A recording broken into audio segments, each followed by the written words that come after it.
Bienvenidos al Laboratorio de Caída Libre de la Universidad Nacional Autónoma de Honduras, Facultad de Ciencias, Escuela de Física, de la clase Física General 104. Caída libre. Uno de los casos más comunes de aceleración constante es la aceleración debida a la gravedad cerca de la superficie terrestre. Esta aceleración debida a la gravedad, que denotamos con la letra G, cerca de la superficie terrestre tiene un valor de 9.8 metros sobre segundo cuadrado. Ecuaciones de caída libre. Podemos usar un conjunto de ecuaciones para el movimiento en una dimensión con aceleración constante para describir la caída libre. La primera ecuación nos dice que la velocidad es igual a la velocidad inicial menos la aceleración de la gravedad por el tiempo. La posición final es igual a la posición inicial más la velocidad inicial por el tiempo menos un medio de la aceleración de la gravedad por el tiempo al cuadrado. Y la velocidad final al cuadrado es igual a la velocidad inicial al cuadrado menos 2 veces la aceleración de la gravedad por la posición final menos la posición inicial. Y con estas tres ecuaciones podemos describir el movimiento de caída libre. Los objetivos para esta práctica son: visualizar el movimiento en caída libre de diferentes objetos, determinar el tiempo que tarda en caer un objeto elevado a cierta altura y determinar el valor de la aceleración de la gravedad. Para el procedimiento experimental estaremos usando los siguientes instrumentos, que son el Control Box, el Smart Timer, dos esferas de distinto diámetro, una cinta métrica y el interruptor que se conecta al Control Box. Para encenderlo utilizamos el botón que está en el costado y hacemos lo mismo para encender el Smart Timer. Como pueden ver, el Smart Timer tiene distintas configuraciones. Primero, presionamos el botón de seleccionar medición hasta que diga Time, tiempo en la pantalla. El botón de seleccionar modo hasta que diga 2 gates en la pantalla, como se muestra. Y el botón de Start Stop nos sirve para comenzar la medición. Cuando aparece un asterisco en la pantalla, significa que el Smart Timer está listo para tomar los datos. Una vez que ya configuramos el Smart Timer, utilizamos la cinta métrica para medir la altura H mayúscula que hay desde el final del Dropbox hasta la parte de en medio de la fotopuerta. Este dato lo registramos en nuestra hoja de datos experimentales en unidades de metro. Ahora colocamos la esfera en el Dropbox y nuestras manos por debajo de la fotopuerta para recibir la esfera cuando cae. El interruptor nos permite soltar la esfera del Dropbox y el Smart Timer nos dará la lectura de tiempo que tomó la esfera en caer. Entonces apretamos el interruptor y la esfera cae. Y tomamos la lectura del tiempo y anotamos este dato en nuestra hoja de datos. Una vez terminadas las mediciones de la primera esfera, pasamos a la segunda esfera de distinto diámetro. El procedimiento es el mismo.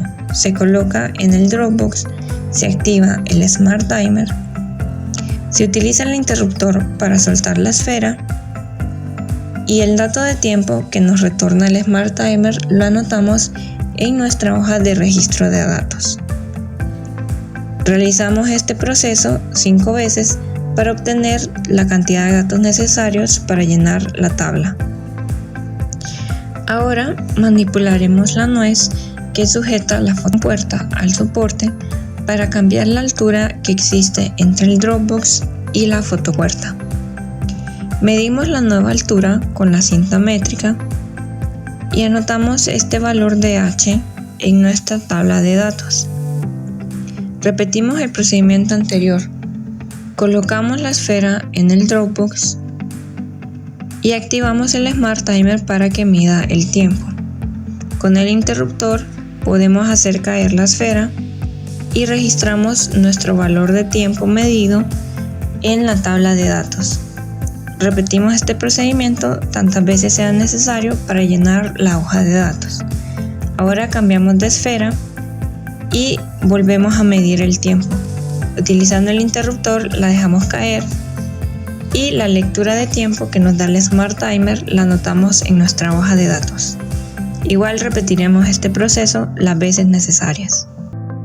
Como se pudo observar en el procedimiento experimental, la esfera se dejó caer desde el extremo inferior del Dropbox, así que debemos tomar algunas consideraciones.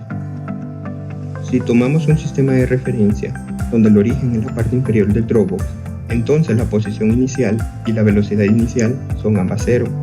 Y como el movimiento de la esfera al caer es vertical y hacia abajo, entonces la altura medida desde el Dropbox hasta el sensor de la puerta, que denotamos como H mayúscula, es negativa. Esto lo podemos escribir matemáticamente como que la posición final es igual a menos la altura. Si recordamos una de las ecuaciones de caída libre, la que nos dice que la posición final es igual a la posición inicial más la velocidad inicial por el tiempo menos un medio de la aceleración de la gravedad por el tiempo al cuadrado, y si tomamos en cuenta las consideraciones que mencionamos previamente, la que nos decía que la posición final es igual a menos la altura, la posición inicial es igual a 0 y la velocidad inicial también es igual a 0. Entonces obtenemos que menos h es igual a menos un medio de la aceleración de la gravedad por el tiempo al cuadrado. Y si despejamos para la aceleración de la gravedad, vamos a obtener esta expresión que nos dice que es igual a 2 veces la altura sobre el tiempo al cuadrado. Pero h no es cualquier altura y t no es cualquier tiempo. En nuestro caso, t es el tiempo promedio de caída de las esferas. Recordemos que en la tabla de datos para cada esfera y para cada altura se midió 5 veces el tiempo. Así que podemos calcular un tiempo promedio que mostraré luego cómo se calcula. Y h es la altura para cada una de las esferas. Si recordamos, se midió la altura desde la parte inferior del Dropbox hasta el sensor de la fotopuerta, que denotamos como H mayúscula. Pero nos interesa conocer la altura de la parte inferior de la esfera hasta el sensor de la fotopuerta. A esa altura la denotamos como H minúscula y se puede calcular como H minúscula es igual a H mayúscula menos D, donde, como ya sabemos, H minúscula es la altura para cada una de las esferas, H mayúscula es la altura medida del Dropbox al sensor de la fotopuerta y D mayúscula es el diámetro de la esfera, que es un dato proporcionado en la guía. En la tabla de datos experimentales, hasta el momento conocemos lo que es la altura H mayúscula, la altura H minúscula y los 5 tiempos medidos experimentalmente asociados a cada una de las esferas y a cada altura. Solo nos falta encontrar el tiempo promedio, que lo podemos encontrar con la siguiente fórmula, que nos dice que el tiempo promedio es igual a la suma de todos los tiempos sobre la cantidad de mediciones de tiempo, que en nuestro caso son 5 mediciones. Es por eso que la fórmula nos queda de esta manera. Con la tabla de datos completa, ahora sí podemos calcular la aceleración de la gravedad con la fórmula que se mostró previamente, que nos dice que la aceleración de la gravedad es 2 por h mayúscula menos d mayúscula sobre el tiempo promedio al cuadrado, donde ya sabemos que h mayúscula es la altura medida desde el Dropbox hasta el sensor de la fotopuerta y d mayúscula es el diámetro de la esfera. Así que debemos calcular el valor de la aceleración de la gravedad 6 veces, que va a estar asociado a cada esfera y a cada altura h minúscula. Y con el valor de la aceleración de la gravedad que obtengamos, podemos responder las preguntas del análisis de resultados y hacer las respectivas conclusiones.